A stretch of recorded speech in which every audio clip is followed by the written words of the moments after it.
Hey y'all, it's Michelle Renee. I just wanted to get on here real quick and actually talk about Alibaba and AliExpress and which one should you guys use. Now, although Alibaba and AliExpress are two big, large platforms in China, they have similarities, but yeah, at the same time, they're also very different. And I just wanted to get on here and talk about the differences that the two actually have, so you'll be able to decide which one is better for your business. For starters, Alibaba negotiates their prices. Well, their prices can be negotiated. I'll put it like that. So just because they put a price on there and they quote you for however many items that you need, that does not necessarily mean that that's the price that you have to pay. You're actually talking directly to the manufacturer. So you can actually try to work out a price that best suits you so they can get your business. However, on AliExpress, the prices are fixed. So what the prices show on their website, that's the prices that it's going to be. There are no negotiating for those prices. So the main difference between Alibaba and AliExpress, Alibaba, you can negotiate the prices. Sorry. I don't edit nothing out of my videos. So if I mess up, you guys just get a chance to see it. That's why I want this videos to be as raw. My videos are as raw as possibly could be. I don't have time for all the editing or anything like that. I just wanted you guys to get the note. But anyways, moving along. So one of the downfalls about Alibaba is they have minimum order requirements. Unlike AliExpress, they do not. You can order one item, call it a day, and you're fine. However, with Alibaba, the vendor sets their own order limits. And most of those order limits, even though they say that they allow you to order one piece, they will still charge you shipping out of this world. And by that, I mean they'll charge you $50 shipping for an item that's only 75 cents. Sucks, doesn't it? So normally the minimum orders range between 100 all the way, not 100, but 10. I've seen them as low as 10. Actually, just talking to the manufacturers, in my own experience, even though it says one on their site, normally they're looking for at least 10 to all the way up to 1,000 pieces being ordered. So I've seen some manufacturers that actually like, you know what, if you guys aren't ordering 1,000 pieces, I don't want to talk to you at all. So then also Alibaba does not offer drop shipping services.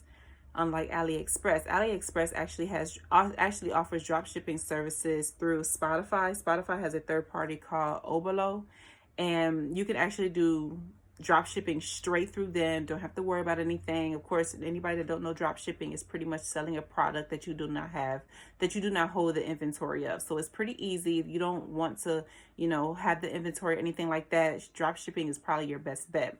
However, when it comes down to drop shipping, when you actually selecting the products to put on your website, you have to pay attention to the shipping that they offer. Otherwise, your customers are going to be waiting up to 45 days to actually get the product. If you guys want more information about, my experiences with the drop shipping and stuff like that, I'll put it in another video. One of the benefits about Alibaba that AliExpress does not offer are private label products. So if you want to create your own brand and you want your brand name on your products, AliExpress does not offer that. Alibaba does, because of course, like I mentioned before, you're dealing with the manufacturer directly. You can actually have the manufacturer create your product in any type of fabric or any way that you want. They have a list on there where you can actually specify exactly the type of product that you want, how you want that product made, and the type of fabric you want that product to be made of, which is amazing. Now, one thing that I did learn about my research between Alibaba and AliExpress is Alibaba is best for businesses that have storage space.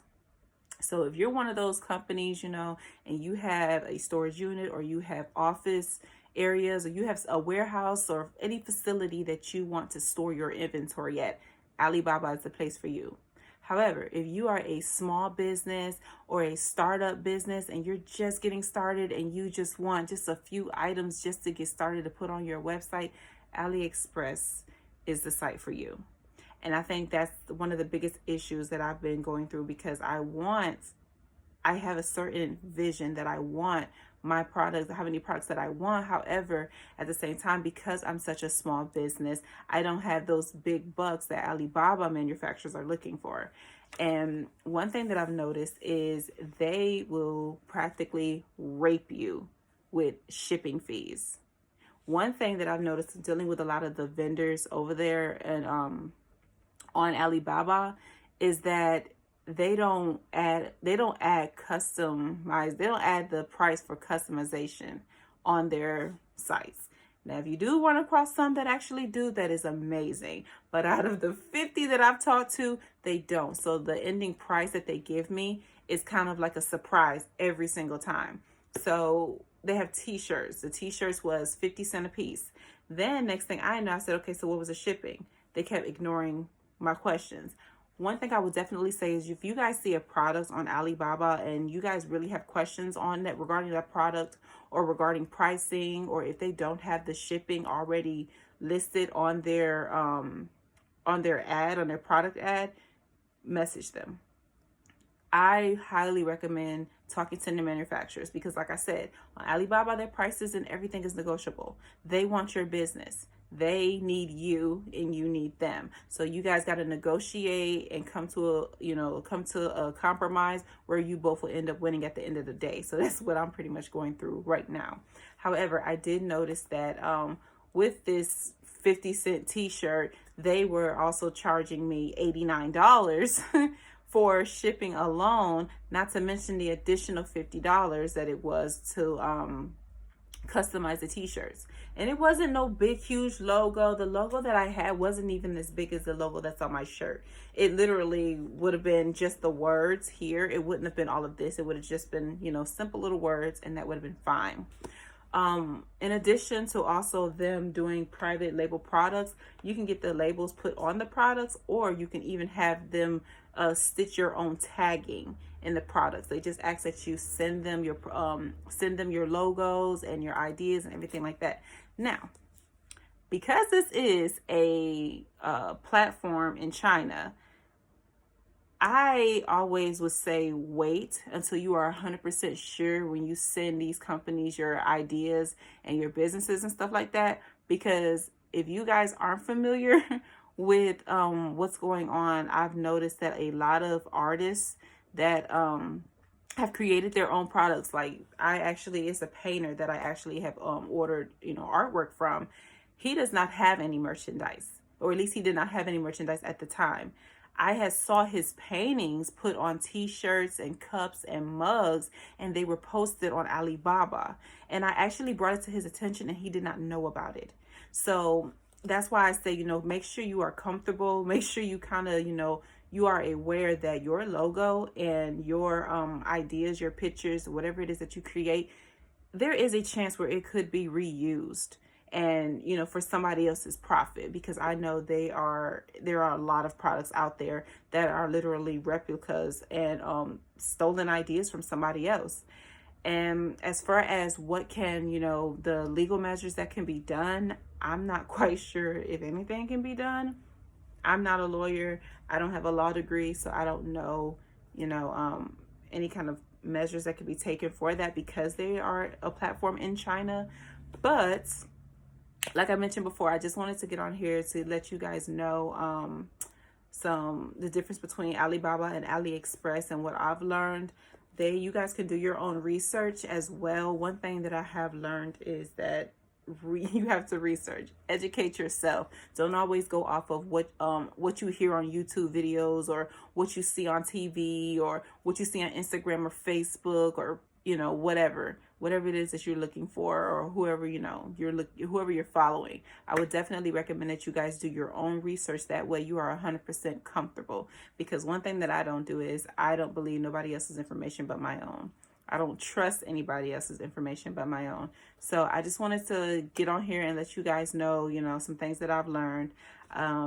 Like I said, if you are a business that has the storage facility, warehouse, or whatnot, and you are ready to be able to store these large quantities of inventory, Alibaba is the place for you.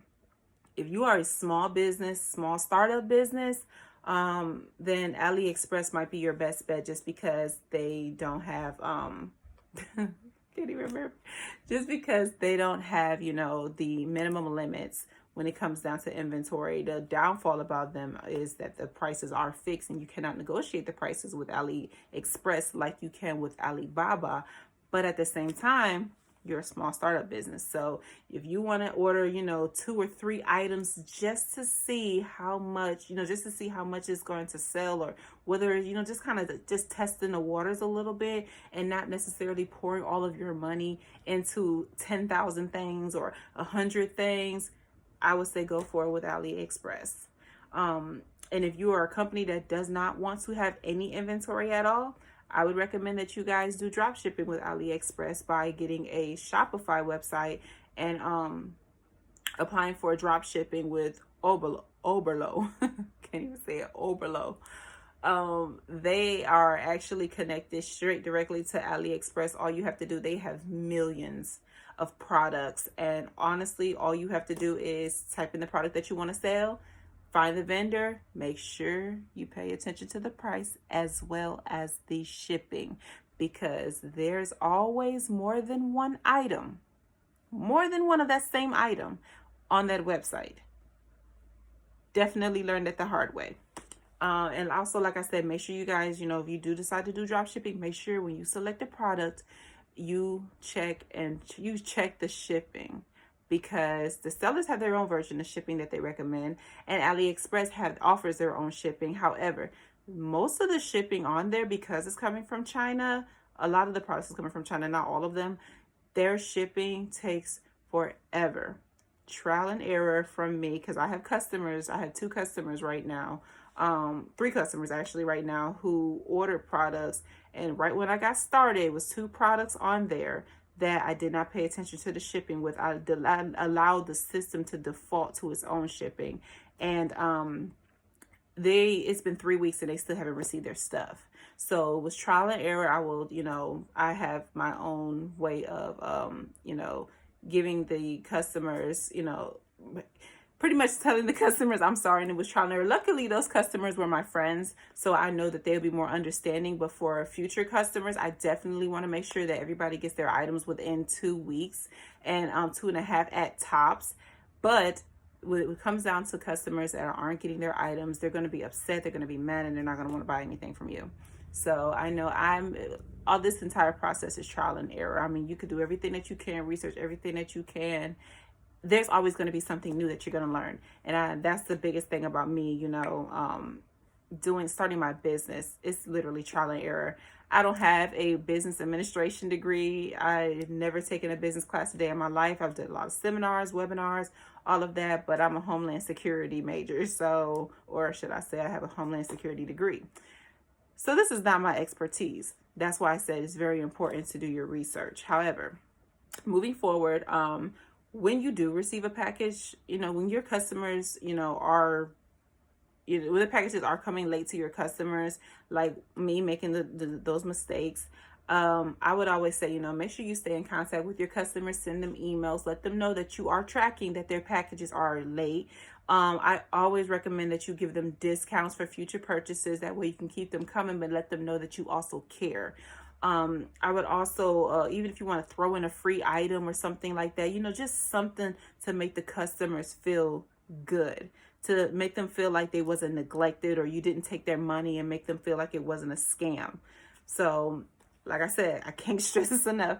Check the shipping. The shipping is a bunch of different types of shipping methods on there, and some of them I've never heard of before, but always check the dates.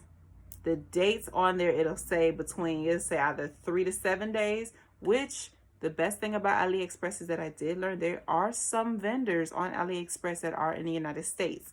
There are some in other countries besides China. I've seen some in Brazil, and Poland, and Russia, and Spain.